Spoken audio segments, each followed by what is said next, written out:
Hello everyone. आज के class में वीडियो में हम कवर करने जा रहे हैं true and false and MCQ of accounting for incomplete record या सिंगल रिकॉर्ड्स भी हम जिसे बोलते हैं। राइट, मैं एक बार चेक कर लूं मेरा ऑडियो रिकॉर्ड हो रहा है कि नहीं। हाँ, हो रहा है। पिछली बार मैंने रिकॉर्डिंग स्टार्ट कर दी थी एंड ऑडियो रिकॉर्ड नहीं हो रहा था। ठीक है, तो इस चैप्टर में हम true and false and MCQ करेंगे इनकम्प्लीट रिकॉर्ड्स के। तो चलिए स्टार्ट करते हैं। पहला कह रहा है trial balance can not be drawn up from books kept under single entry system. Single entry system में अगर मैं आपसे पूछूं कौन कौन सी बुक्स मेंटेन की जाती है, तो आप कहोगे मैम कैश बुक मेंटेन करते हैं, बैंक बुक मेंटेन रहती है यानी कि पासबुक रहती है बैंक की, वो भी, और हम जिनसे पैसा लेना होता है यानी डेटर्स, और जिन्हें देना होता है यानी क्रेडिटर, यानी दूसरे शब्दों में कहा जाए तो पर्सनल अकाउंट यानी cash book, passbook, bank book and हमारा पर्सनल अकाउंट्स बस हम मेंटेन करते हैं। बाकी हमने बिजनेस में और जितने भी ट्रांजैक्शंस किए या जितने भी इवेंट्स हुए उनको हम बुक में रिकॉर्ड नहीं करते। तो हमारे पास क्या हर ट्रांजैक्शन का डेबिट और क्रेडिट का इंपैक्ट होता है? बिल्कुल भी नहीं होता, नहीं होता ना। और आप ट्रायल बैलेंस कैसे बनाते हो? अगर मैं आपसे पूछूं आप ट्रायल बैलेंस कैसे बनाते हो, तो भाई ट्रायल बैलेंस आप कहोगे मैडम ऐसे बनाते हैं, एक साइड लिखते हैं डेबिट, दूसरी साइड लिखते हैं क्रेडिट, और इधर लिखते जाते हैं पर्टिकुलर जो भी ट्रांजेक्शन होते हैं, यहाँ उनकी फिगर्स डालते जाते हैं। इसी तरीके से बनता है ना। तो अब जब बताओ, जब आपके पास हर ट्रांजेक्शन ही रिकॉर्ड नहीं है, डेबिट और क्रेडिट का इंपैक्ट भी रिकॉर्डेड नहीं है हर ट्रांजेक्शन के डबल एंट्री सिस्टम के बेसिस पे, तो क्या ट्रायल बैलेंस बनाया जा सकता है? नहीं बनाया जा सकता। और इनने क्या लिखा है? कैन नॉट लिखा है। Trial balance can not be prepared या ट्रू। अगर इसकी जगह इन्हें लिख दिया होता a trial balance can be drawn up, बनाया जा सकता है, तो क्या हो जाता? फॉल्स हो जाता। अगला क्या कह रहा है? Nominal accounts are kept under single entry system. Single entry system में नॉमिनल अकाउंट कैप्ट करते हैं। अभी हाल मैंने आपको बताया सिंगल एंट्री सिस्टम में हम कौन कौन से अकाउंट मेंटेन करते हैं। सिंगल एंट्री सिस्टम में जो हम अकाउंट मेंटेन करते हैं वो कौन कौन से होते हैं? कैश बुक, बैंक की पासबुक वगैरह हो गई है ना। क्या क्या मेंटेन होता है? कैश बुक मेंटेन होता है, बैंक अकाउंट मेंटेन हो जाता है, राइट, या जिनसे हमें पैसे लेने हैं या देने हैं, पर्सनल अकाउंट। हम बस इतने ही तो अकाउंट्स मेंटेन करते हैं। हम नॉमिनल अकाउंट मेंटेन नहीं करते, हम रियल अकाउंट मेंटेन नहीं करते। तो ये कह रहा है nominal accounts are kept under single entry system. False. याद रखना, ना नॉमिनल अकाउंट मेंटेन होता है ना ही रियल अकाउंट मेंटेन होता है। Single entry system can be adopted by small firms. True. भाई ज्यादा जिनके पास ट्रांजेक्शन्स नहीं होते, छोटे ट्रांजेक्शन्स हैं, ठीक है, या छोटे ट्रांजेक्शन मतलब नंबर ऑफ ट्रांजेक्शन बहुत कम है, छोटे हैं, तो वो लोग सिंगल एंट्री सिस्टम को फॉलो कर सकते हैं। बड़े बिजनेसेस नहीं करते। Profit under single entry system is always correct and accurate. भाई सिंगल एंट्री सिस्टम में आप जो प्रॉफिट कैलकुलेट करते हो वो हमेशा करेक्ट और एक्यूरेट होता है। पॉसिबल है? पॉसिबल है। अरे सीधी सी बात है, आप एक ऐसे स्टूडेंट के पास जाते हो जो क्लास में कभी तो नोट्स लेता है कि उसे लगता है हाँ ये इंपॉर्टेंट है तो वो नोट्स ले लेता है।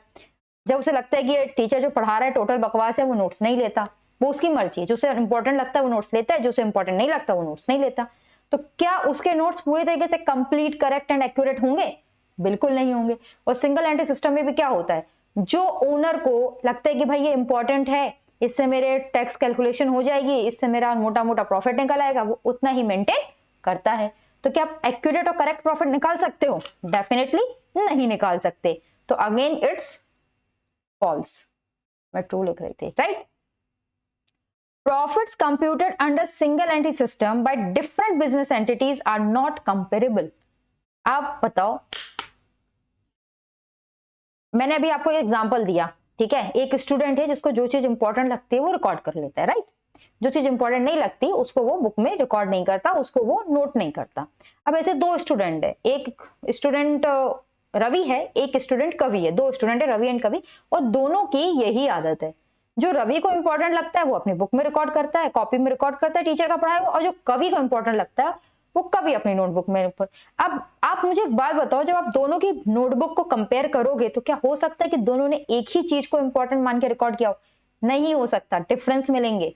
हो सकता है जो चीज रवि को इंपॉर्टेंट लगी हो वो कवि को इंपॉर्टेंट ना लगी हो, जो कवि को इंपॉर्टेंट लगी हो वो रवि को इंपॉर्टेंट ना लगी हो। पॉसिबल है ना। तो भाई इसी तरीके से बिजनेस में भी जब ओनर के पास वो सिंगल एंट्री सिस्टम है तो उसे जो इंपॉर्टेंट लग रहा है वो अकाउंट को मेंटेन कर रहा है, ठीक है। बाकी को वो मेंटेन नहीं कर रहा, उसके बारे में उसके पास कोई डाटा नहीं है। तो क्या उनके प्रॉफिट को आप कंपेयर कर सकते हो? बिल्कुल भी कंपेयर नहीं कर सकते हो। तो ये क्या है? It's true, right. चलिए आई होप सो ये आपको समझ में आ गया होगा। आगे बढ़ते हैं एमसीक्यू क्या कहते हैं, एमसीक्यू की तरफ। पहला कहता है in case of net worth method profit is determined. Net worth का मतलब क्या है भाई? नेट वर्थ का मतलब है, मैं ये कह रही हूं कि भैया मेरे पास पिछले साल 10 लाख की प्रॉपर्टी थी और अब मतलब वर्थ मतलब हाँ प्रॉपर्टी कह लीजिए आप।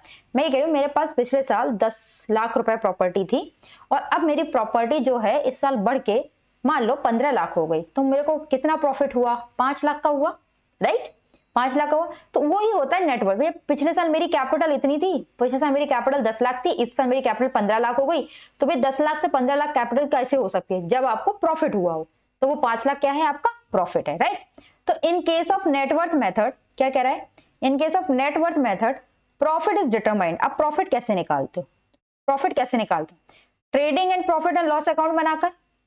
भैया नेटवर्थ मेथड है, तो पहली चीज तो मैं आपको एक चीज बता दूं, नेटवर्थ का मतलब क्या होता है?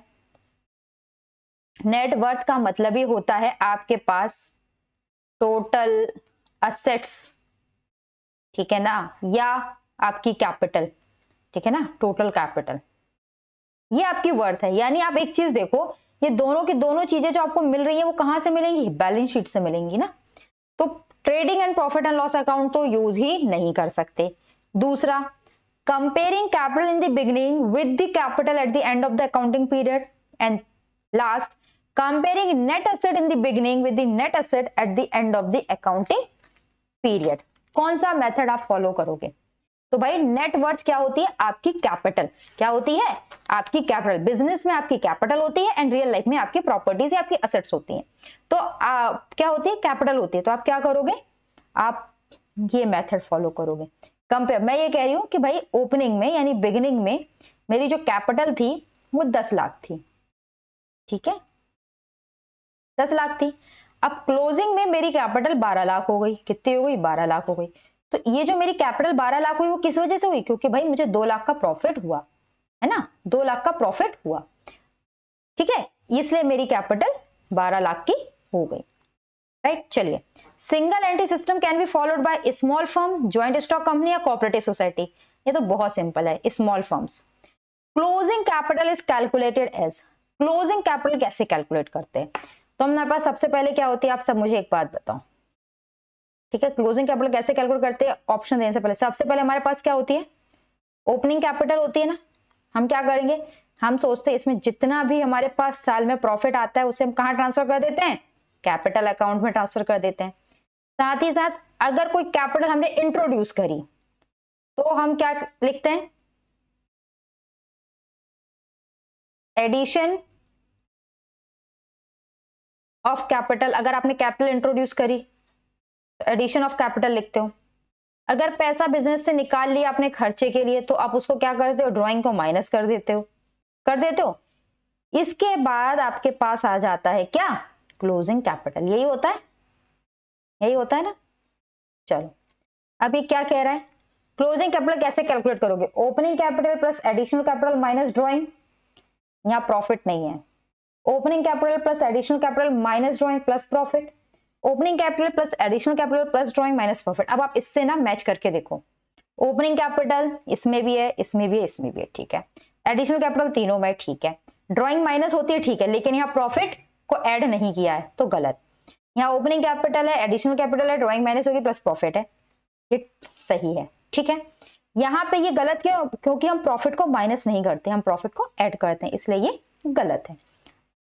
Fourth, under single entry system only personal account are kept in some cases. ठीक है, सिंगल एंट्री सिस्टम में सिर्फ पर्सनल अकाउंट मेंटेन किए जाते हैं और कुछ केसेस में क्या होता है? कैश बुक मेंटेन कर ली जाती है। यस, कुछ केसेस में कैश बुक मेंटेन कर ली जाती है।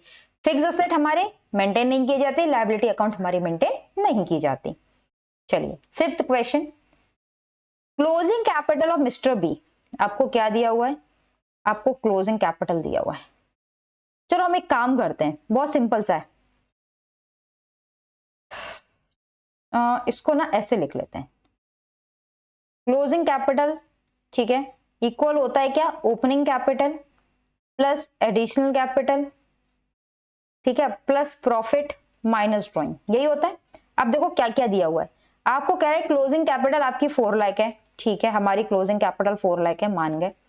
ऑन 1/4/21 आपकी जो ओपनिंग कैपिटल थी वो कितनी थी, 3,50,000 थी, चलो मान लिया 3,50,000 थी, plus his net profit for the year ended 31/3/2022, उसका नेट प्रॉफिट भी आपको दिया हुआ है, ठीक है। तो जो हमें दिया हुआ है वो हम इधर लिख लेते हैं, प्लस हमें नेट प्रॉफिट कितना दिया हुआ है, 1 लाख का नेट प्रॉफिट दिया हुआ है। आगे ही इंट्रोड्यूस 30,000 एज एडिशनल कैपिटल, तो भैया 30,000 का एडिशनल कैपिटल था, वो भी लिख दो, right. Find out amount drawn by mister B, ये माइनस ड्रॉइंग, ड्रॉइंग नहीं दी हुई है, आपसे कह रहा है अमाउंट बताओ जो मिस्टर बी ने ड्रॉ किए हैं, बिजनेस से बाहर निकाले, ठीक है, बता देते हैं।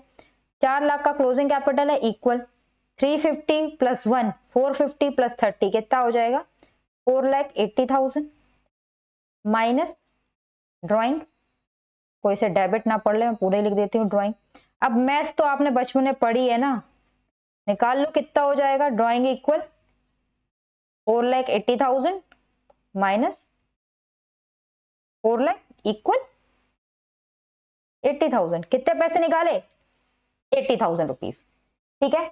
Given information, opening capital 60,000, drawings 5,000, capital introduce during the period 10,000 and closing capital 90,000।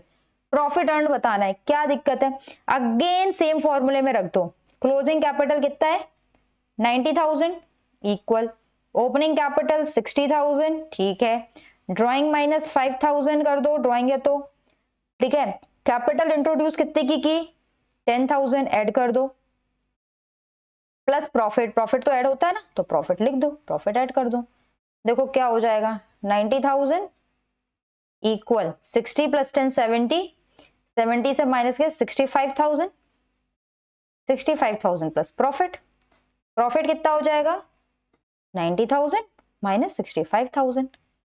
अब ये तो आप कर ही लोगे, कितना आ जाएगा 25,000 रुपीज आ जाएगा, राइट। बहुत ही सिंपल था सिंगल एंट्री सिस्टम, चैप्टर भी देखा जाए तो बहुत इजी है, ठीक है। आई होप सो आपको true and false and MCQ इस चैप्टर के समझ में आ गए होंगे। हम मिलते हैं नेक्स्ट वीडियो में नए चैप्टर के साथ, नए true and false and MCQ के साथ। अगर आपको वीडियोस पसंद आ रहे हैं तो प्लीज चैनल को लाइक करें, सब्सक्राइब करें और शेयर करें अपने दोस्तों के साथ, ताकि वो भी इन वीडियोस का बेनिफिट ले सकें। थैंक यू, मिलते हैं नेक्स्ट वीडियो में।